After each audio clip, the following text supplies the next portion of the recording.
Olá, pessoal, mais uma vez. Aqui é o professor Tiago Ribeiro da Costa falando com vocês, coordenador de curso de Engenharia de Segurança do Trabalho da Unicesumar, a Universidade Sesumar. Estamos falando aqui do nosso canal do YouTube, o canal oficial Tiago Ribeiro da Costa, no qual nós depositamos os nossos vídeos, no qual nós colocamos as nossas aulas voltadas para os nossos estudantes, né? Não somente da Unicesumar, mas também de outros locais que se interessam pelos nossos temas, né?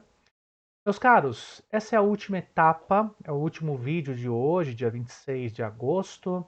Vocês já assistiram as duas primeiras partes, bastante abrangentes e que nos trouxeram uma diversidade de novos conhecimentos dentro da área de engenharia de segurança do trabalho, da própria segurança do trabalho como um todo. Espero que vocês tenham gostado e compreendido. Agora, está na hora de darmos continuidade aqui ao nosso debate.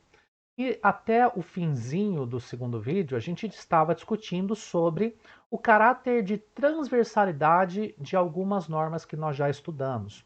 Lembrando que não é objetivo nos aprofundarmos nas normas, mas naquilo que for interessante, que nos trouxer algum tipo de conhecimento que caiba dentro do que tange a disciplina de noções de segurança do trabalho, a gente vai falar, vamos nos aprofundar para que vocês conheçam e saiam dessa disciplina já com essas informações prontas para serem aprofundadas pelas outras disciplinas do curso, ou que vocês plenamente conheçam quais são essas informações e apliquem nas suas profissões, no seu dia a dia profissional, tá bom? É, Vamos então iniciar aqui o nosso debate. Nós, na verdade, ficamos ali com a norma de ergonomia, a NR17, e vamos agora colocar para vocês mais algumas normas. Nós temos ali a NR18, Condições e Meio Ambiente de Trabalho na Indústria da Construção.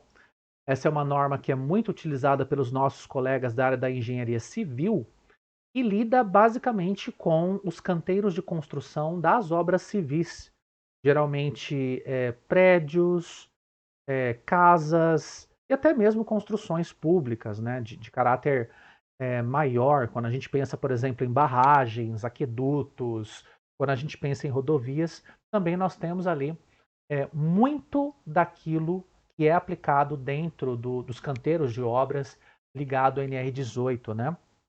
É ali que nós temos uma grande importância para a área da engenharia, principalmente no isolamento dos pavimentos, principalmente na sinalização de segurança, no que tange ao treinamento aos nossos trabalhadores, mestre de obra, pedreiros, tudo está ligado ali à nossa NR18. Tá? NR19, explosivos. Então nós temos ali todo o cuidado a ser tomado, não somente com o armazenamento de explosivos, mas também com o transporte.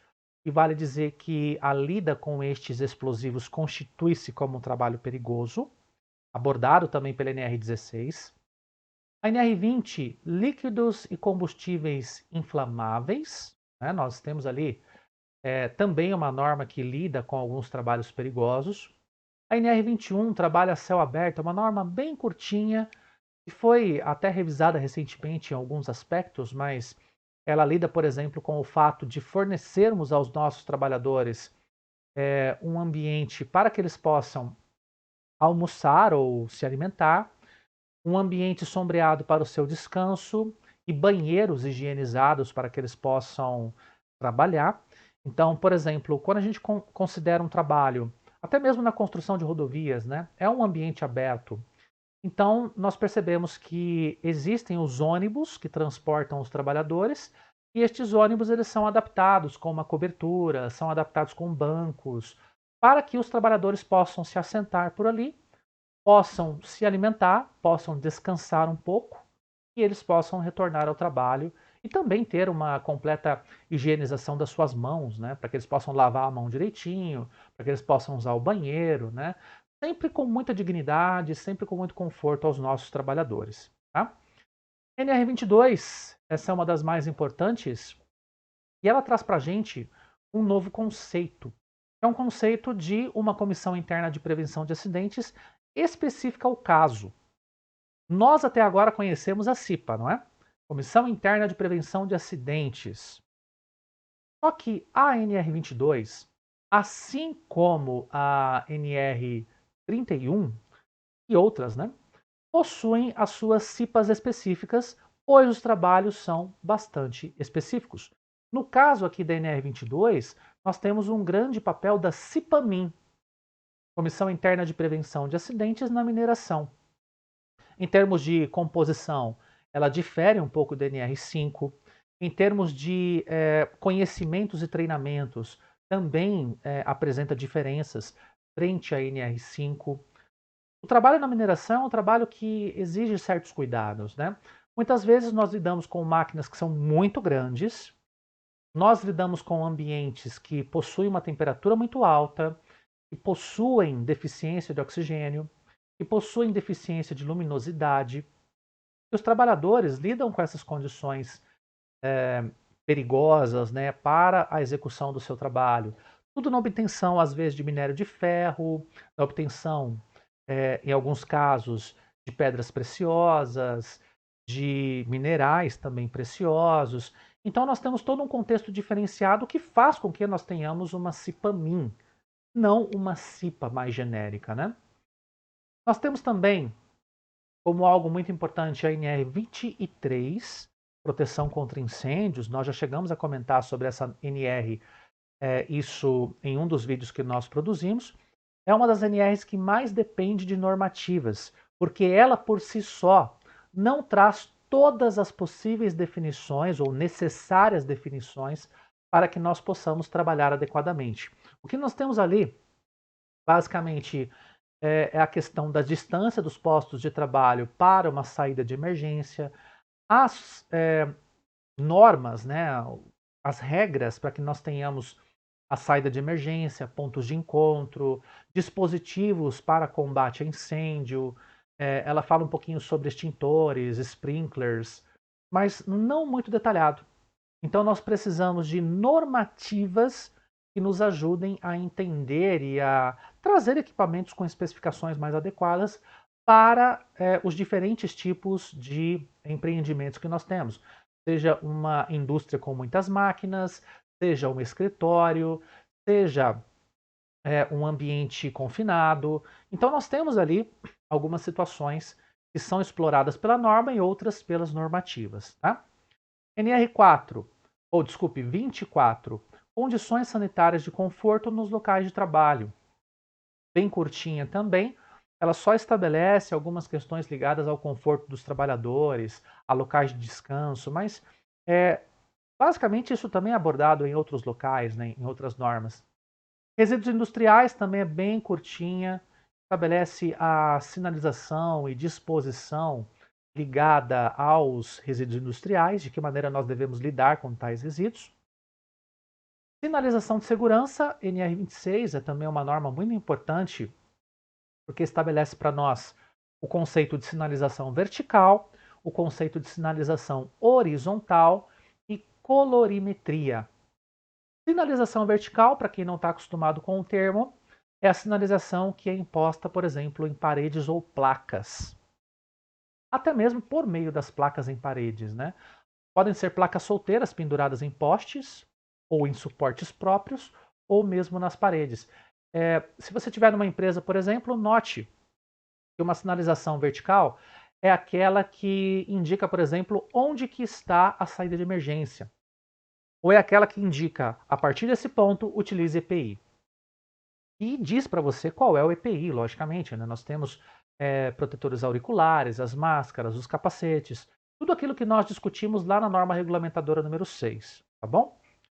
E com relação à colorimetria, a norma regulamentadora 26 ela também se utiliza de um arcabouço técnico e teórico de normativas, que dizem, por exemplo, quais são as cores aplicadas para determinados contextos.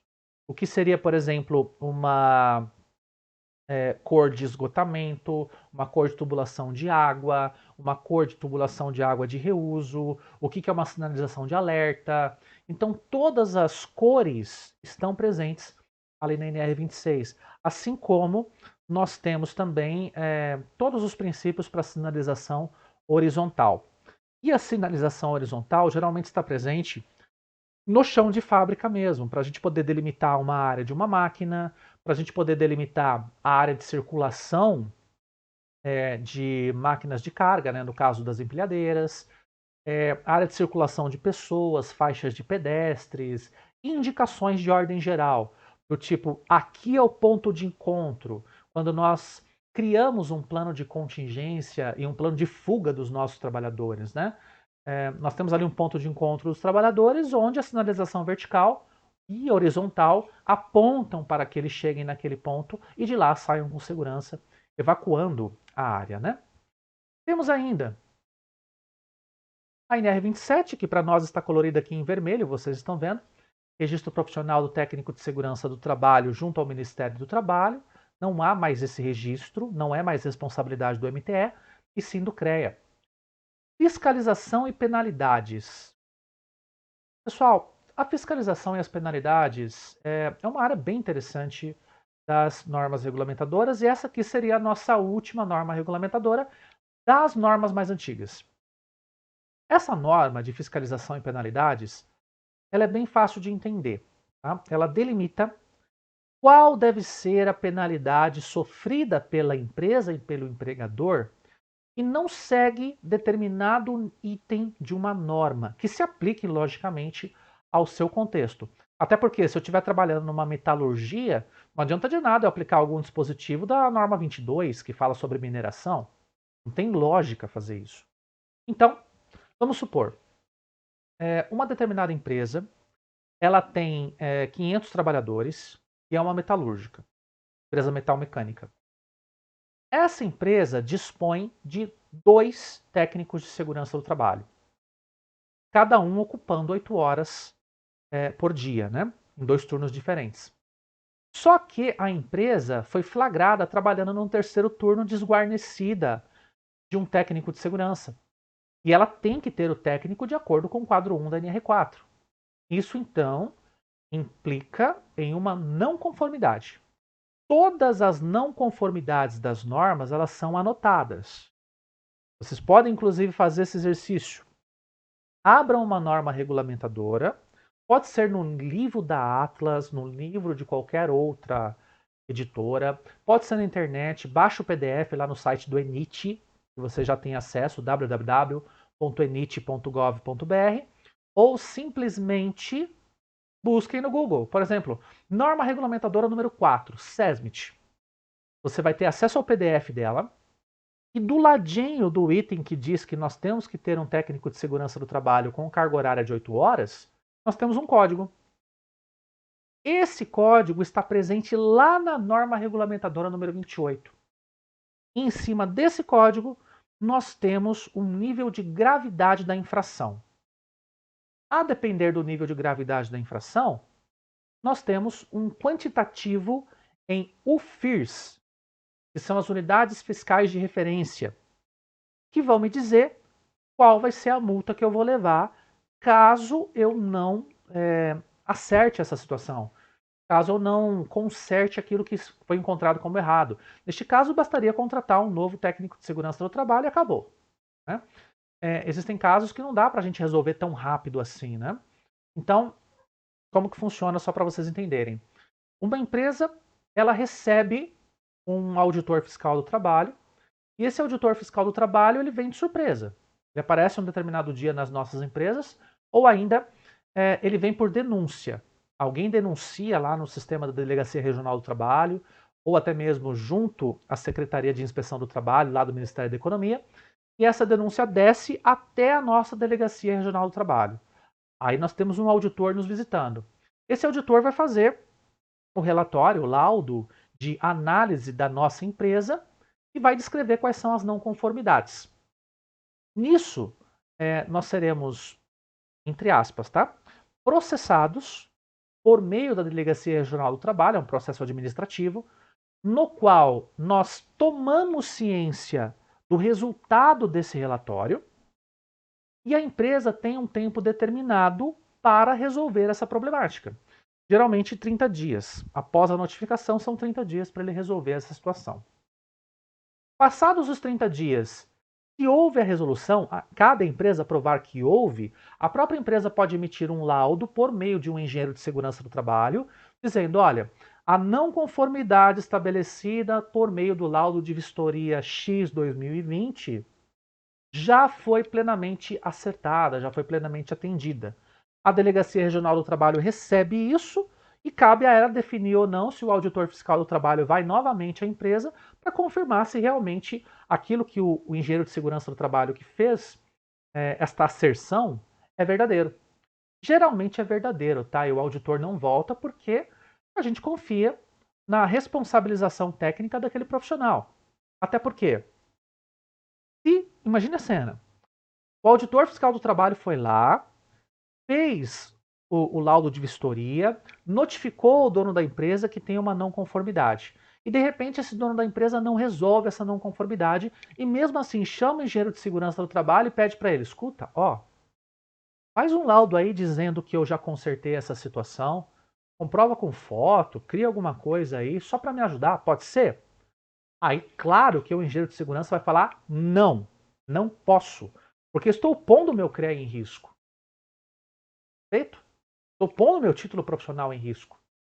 Até porque se eu assim o fizer, isso pode cair no CREA, a inspetoria do CREA vai dar uma olhada nessa situação, vai arguir o engenheiro de segurança do trabalho que fez isso, e se for constatada irregularidade neste ponto, isso fere o código de ética do nosso conselho.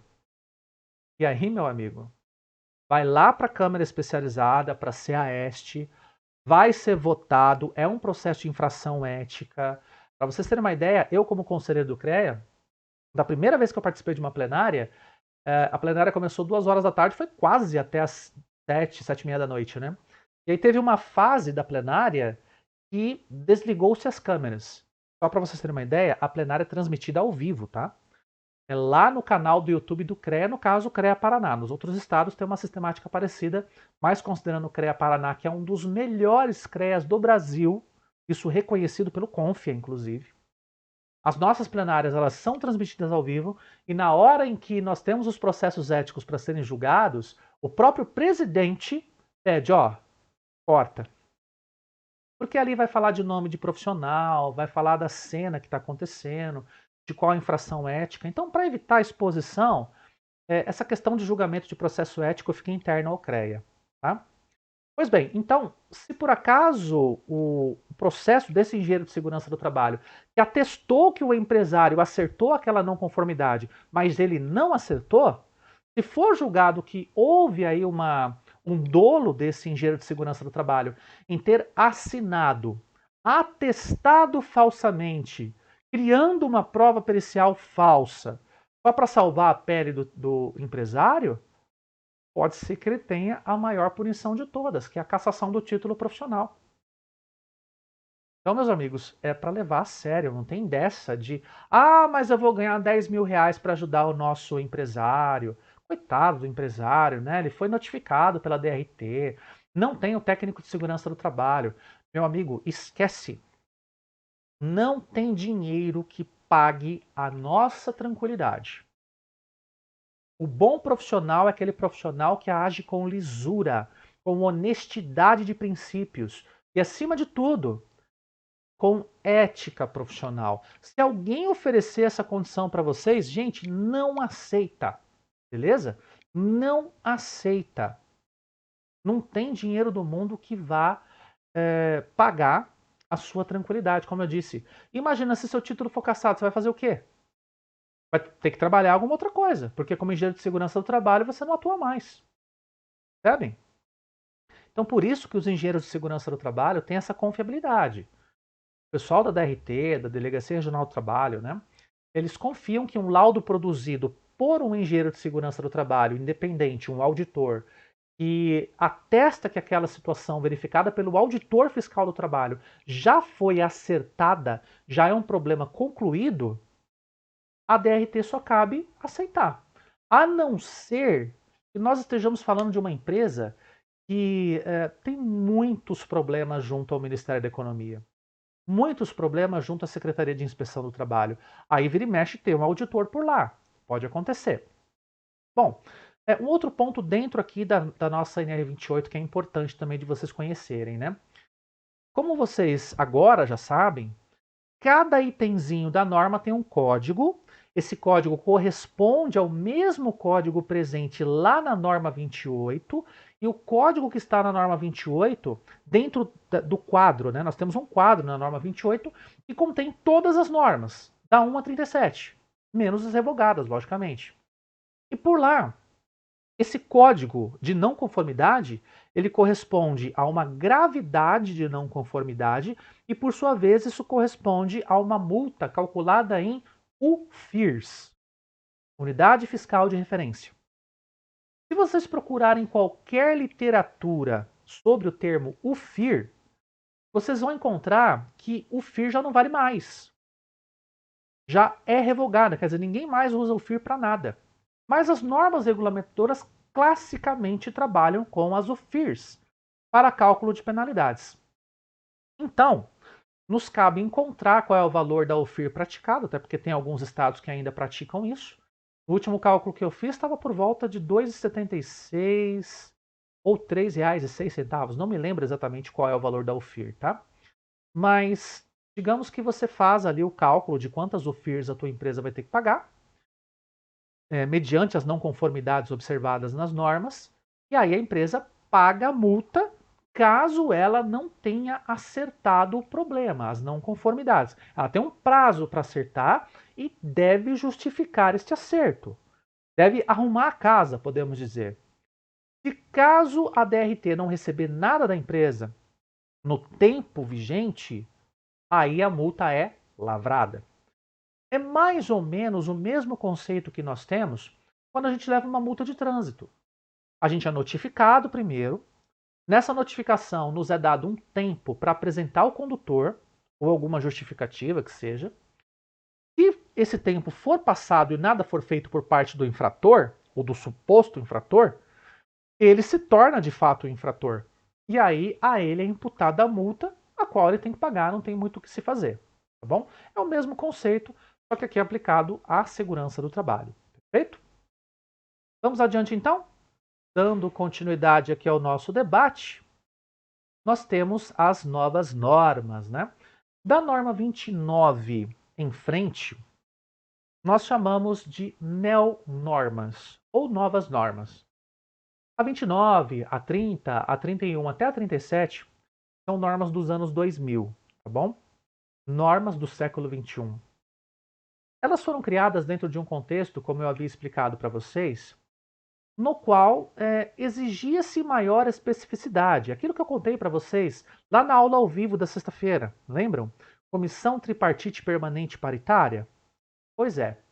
Então, alguns casos foram trazidos pela sociedade civil organizada, a CTPP, e a CTPP julgou por bem criar uma nova norma que atendesse especificamente aquele setor. Por isso é que nós temos as novas normas aqui para vocês, tá? E quais são? Para vocês poderem conhecer, NR29, Segurança e Saúde no Trabalho Portuário. Realmente, antes disso não tinha nada muito específico para isso, né? Até porque, se a gente pensar, os elevadores de carga que estão nos portos não são os mesmos elevadores de carga das indústrias. Os elevadores de carga das indústrias estão muito bem atendidos pelas normas número 11 e 12. Os de portos não, eles têm uma especificidade. Então, montou-se NR29 por conta disso. NR30, Segurança e Saúde no Trabalho Aquaviário, tá? Trabalho marítimo neste caso. Não aborda, embora tenhamos algumas coisas sobre, não aborda o trabalho em plataforma de petróleo, tá? Mais barcaça mesmo, que faz a transposição de carga de um continente para outro.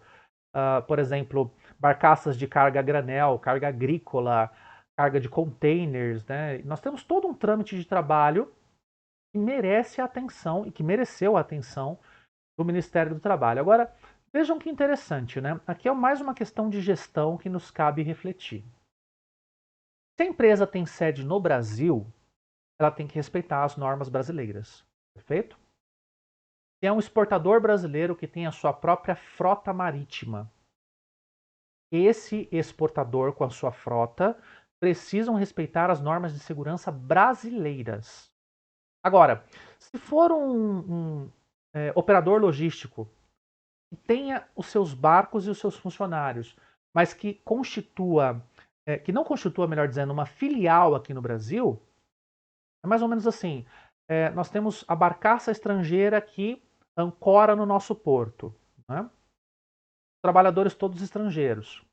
Quem faz a carga desse navio são os operadores brasileiros, mas os operadores brasileiros trabalham no porto do Brasil e não para a empresa que faz o transporte, né?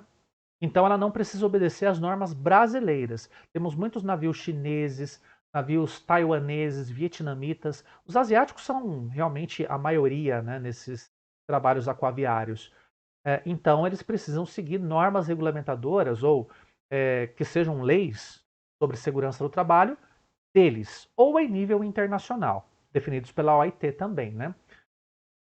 O que segue a norma brasileira é a empresa que tem sede no Brasil. Beleza? Que isso fique claro. Então, lá no trabalho aquaviário, entendam que não é só para transporte de cargas também, tá? É para transporte de pessoas.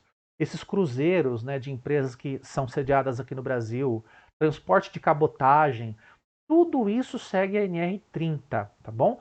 E a NR30 também tem aquele conceito de ter uma CIPA própria. Assim como nós temos a CIPA-MIN lá na NR22 e a CIPA-TR na NR31, nós temos na NR30 uma CIPA com configurações próprias que permitem não somente a participação de quem está no barco, os trabalhadores do barco, mas também os trabalhadores da sede. É como se nós considerássemos o barco como um estabelecimento e a sede da empresa que fica em terra, que fica no continente, seria a sede da empresa. E aí não valeria aquela situação de distância, como nós vimos lá no SESMIT, né? Que a gente pode ter um SESMIT centralizado ou um SESMIT externo, neste caso, ou SESMITs descentralizados, né? É um conceito muito parecido, só que não tem a questão da distância. Então eu posso ter a sede da CIPA no porto, por exemplo, e a outra parte da CIPA lá no barco trabalhando. Geralmente funciona desse jeito, né? Menos trabalhadores na sede, mais trabalhadores nesse estabelecimento, entre aspas, que é o barco, certo? NR31 agora. Segurança e saúde no trabalho na agricultura, pecuária, silvicultura, exploração florestal e aquicultura. Bom, neste caso, pessoal, nós podemos falar que se trata da única norma que existia antes dela mesma existir.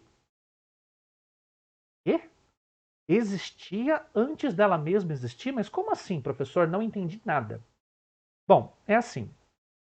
Antes da NR31 existir tal como ela é hoje, nós tínhamos, desde a década de 1990, a criação daquilo que nós chamamos de Normas Regulamentadoras Rurais, NRRs.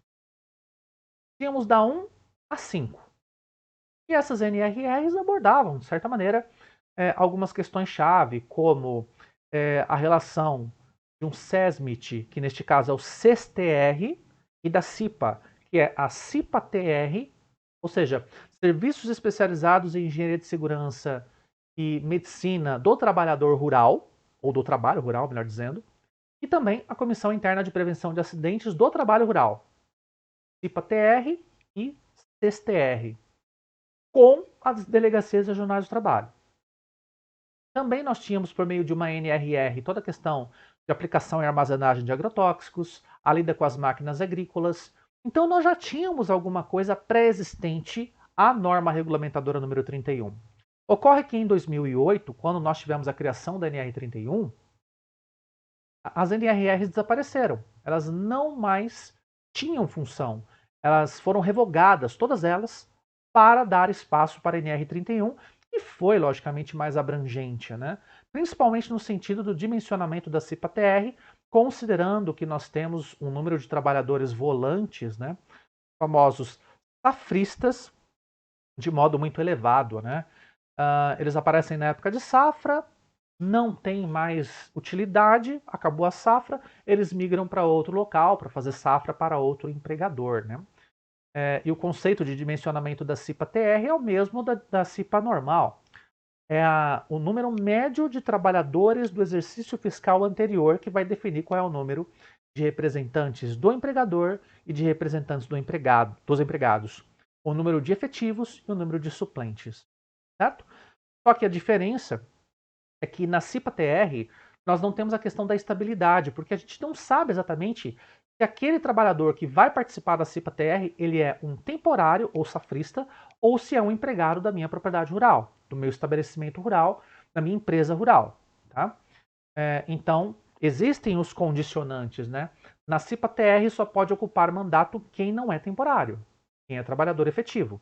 Mas o número de efetivos e suplentes, logicamente, estão ali como cipeiros varia de acordo com o número total de trabalhadores, considerando inclusive os volantes. É claro que essa questão ainda não foi tão revista, né? Precisa ser revista, ao meu ver, porque uma vez que nós tenhamos representantes dos trabalhadores fixos ali, dos trabalhadores efetivos, nós não temos nenhum trabalhador volante, nenhum trabalhador safrista. E aí, eles vão ser ouvidos? As demandas desses safristas serão ouvidas? Só se os efetivos tiverem muita empatia com seus colegas temporários, o que geralmente acontece. Mas existem casos em que a gente não observa isso, então é necessário se rever esta situação. Claro que isso é delegado também a cada empresa, né? De repente a empresa, por métodos de gestão própria, ela pode obedecer o que a NR31 estabelece, mas ela pode colocar um representante dos safristas, por que não? Se a gestão for participativa e humanizada, como tem que ser, poxa, que maravilha! Aí nós conseguimos, então, a ampla representatividade e também conseguimos ouvir todos os lados que estão ali ligados à prática laboral, tá bom? Vamos em frente, então. NR32, Segurança e Saúde no Trabalho e Serviços de Saúde. E uma questão que vocês estão percebendo é que da 29 em diante, os trabalhos são bem mais específicos, né? Trabalhos em portos, trabalhos em barcaças, trabalhos na agricultura, trabalhos no setor de saúde. A NR32, inclusive, é conhecida como a NR dos hospitais, das clínicas, dos postos de saúde. Os profissionais de saúde lidam com a NR32 praticamente o tempo todo. Tá?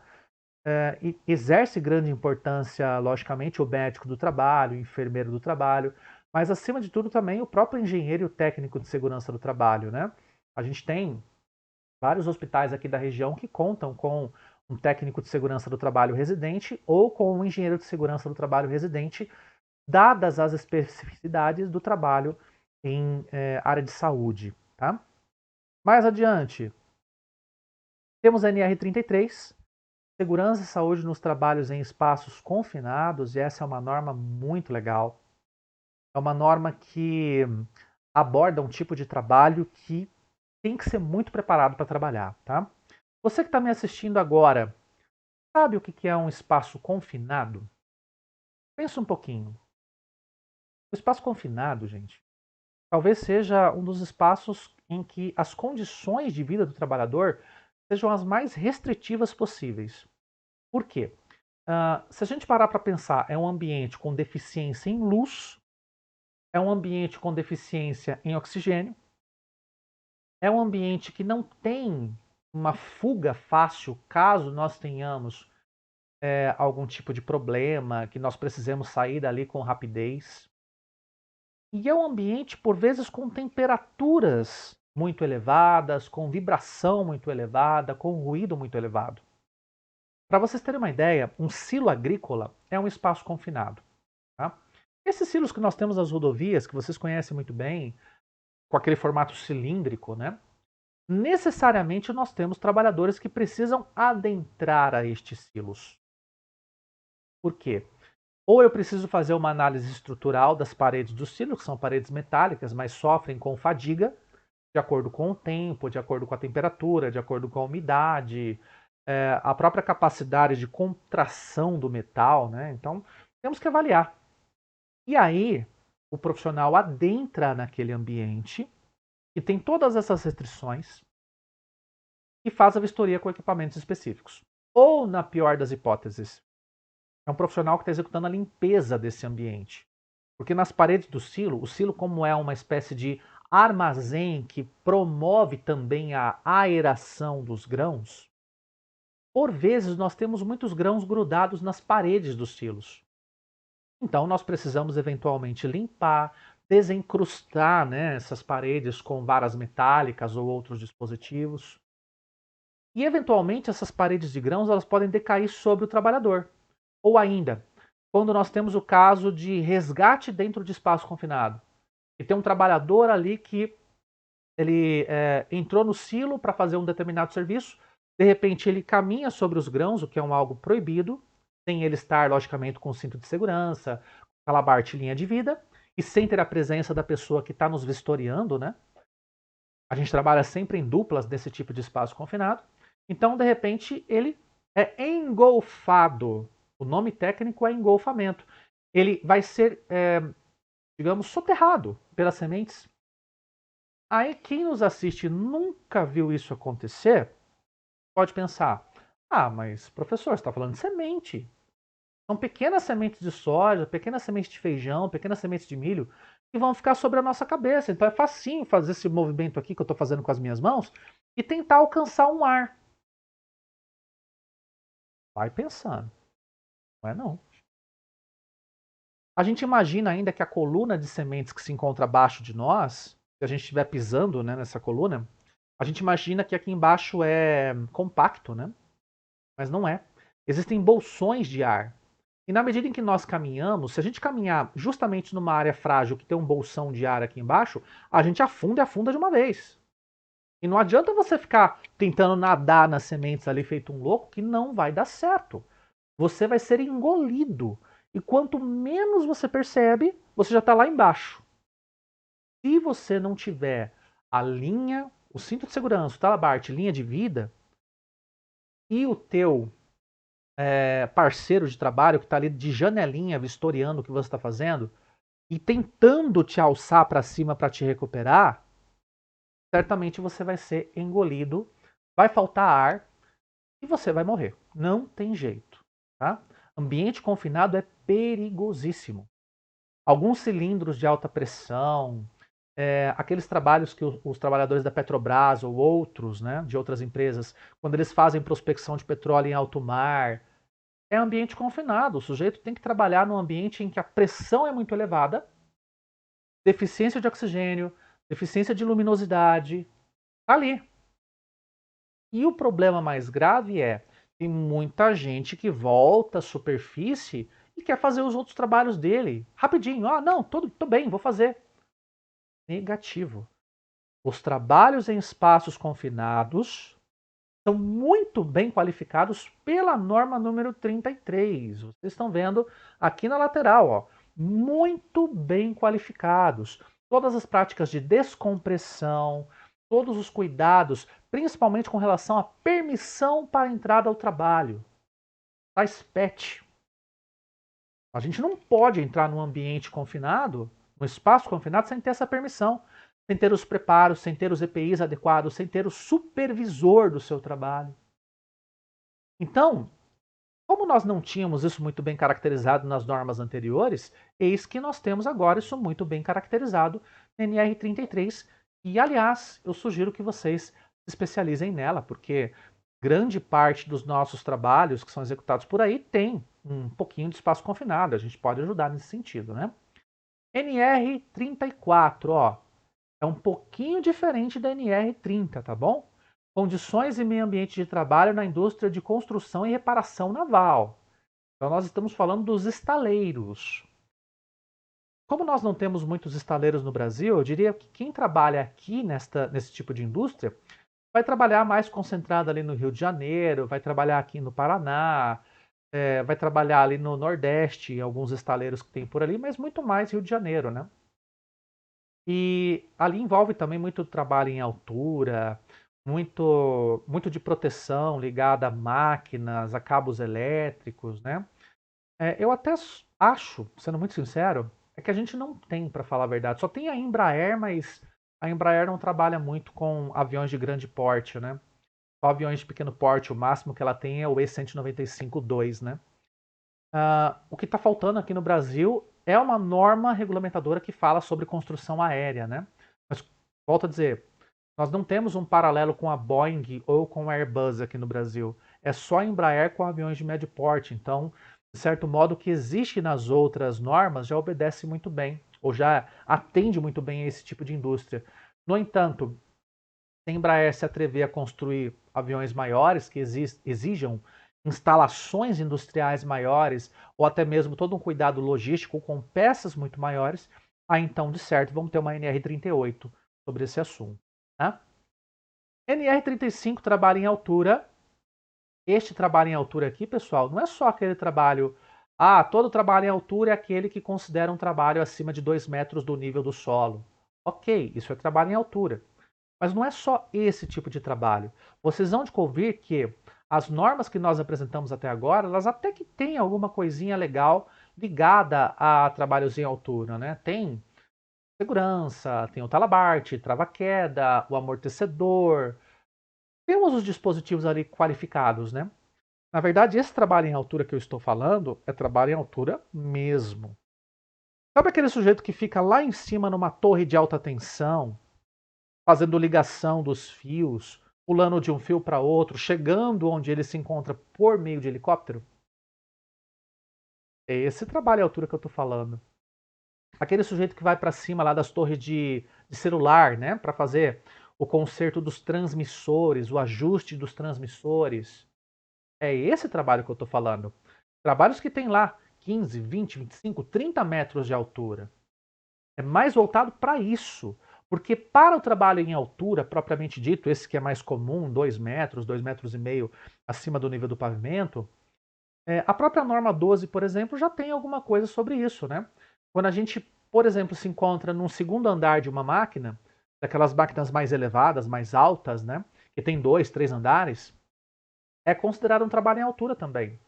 Só que, naquele caso, a gente tem os guarda-corpos, a gente tem pontos de encaixe dos nossos trava-quedas, do cinto de segurança. Então, tá tudo certo. Estamos bem caracterizados nesse tipo de trabalho. Agora, esse trabalho aqui que eu estou comentando com vocês, que é um trabalho que é realmente executado em grandes alturas, não estava caracterizado anteriormente e para isso gerou-se a NR35. Tá? Temos então também, né, a NR36, segurança do trabalho em indústrias de processamento de alimentos, abatedouros e frigoríficos. Nós já comentamos isso com vocês. E a NR37, a mais nova de todas, segurança do trabalho em plataformas de petróleo. Algo que foi levemente citado na NR30, agora tem todo um protocolo de segurança desenvolvido específico para esse tipo de atividade. Tá? Ela é recente, foi criada há pouco tempo, mas tem grande importância. Aí vocês me perguntam, será que vai ter alguma norma regulamentadora nova, professor? Será que nós vamos ter publicações novas sobre normas regulamentadoras? Olha, existem algumas situações que têm sido conversadas, que têm sido trabalhadas junto à CTPP, até mesmo no CREA a gente tem discutido algumas questões relacionadas a isso, mas por enquanto nós não temos nenhuma percepção se de fato vai haver uma nova norma regulamentadora sobre um determinado assunto, né? É um tema, claro, muito interessante e que merece a nossa atenção. Apenas me permitam demonstrar para vocês quais seriam essas normas regulamentadoras. Novas normas regulamentadoras, né? Vamos verificar aqui. Nós temos até, logicamente, a 37.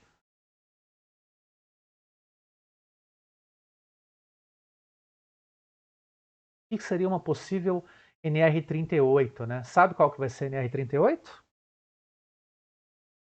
PGR. Programa de Gerenciamento de Riscos. Ela será a norma 38, tá? Muito provavelmente, tá? Ela não recebeu o seu número final ainda, mas muito provavelmente será a NR38.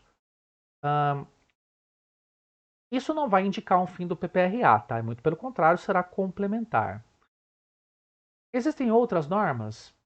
Sinceramente, nós não sabemos. A 38 seria talvez o número máximo neste momento, e nós não temos nenhuma notícia, pelo menos aqui nas minhas consultas, nas bases, eu não tenho nada de novo para passar para vocês, qual que seria uma NR39, uma NR40, mas claro que com o aumento das especificações, ou melhor, das especificidades dos trabalhos, certamente no futuro a gente vai ter alguma coisa de novo para comentar com vocês, beleza? Pessoal, então, deixa eu apenas colocar aqui na nossa janela certinho, né?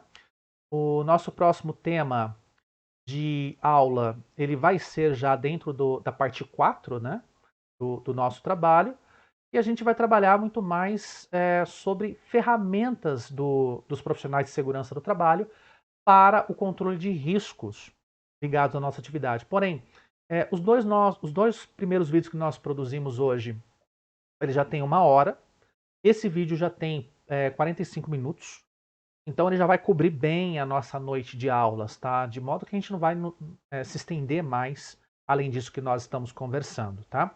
Então o restante do conteúdo nós vamos abordar na nossa próxima aula, sexta-feira, ao vivo com vocês. E por lá eu vou conversar toda a parte de prevenção de riscos, as principais estratégias que nós utilizamos, para a gente fechar a nossa discussão sobre noções de segurança do trabalho, e vamos falar um pouquinho também sobre sistemas de gestão da segurança do trabalho, que é uma outra noção bem legal aqui para a nossa disciplina, beleza? Terminado este vídeo então, pessoal, se dirijam ao nosso formulário. O formulário vai ser postado no grupo de WhatsApp de vocês, do nosso grupo de estudantes de Engenharia de Segurança do Trabalho, e lá vocês vão responder algumas questões bem tranquilas, bem rápidas, sobre aquilo que foi abordado nas aulas de hoje, tá bom? Nos vídeos de hoje. Espero que você tenha gostado, espero que esses vídeos tenham trazido mais luz do conhecimento para vocês, para que vocês possam compreender as noções que nós comentamos hoje, e essas noções, logicamente, sejam bastante enriquecedoras para você que está me assistindo, entender um pouquinho mais sobre o mundo da segurança do trabalho, logicamente que é aplicado aos engenheiros de segurança do trabalho, tá bom? Forte abraço, uma excelente semana a você que está nos assistindo. Nos vemos na nossa aula ao vivo lá no dia 28, às 19h30. Muito obrigado, tchau, tchau, até a próxima.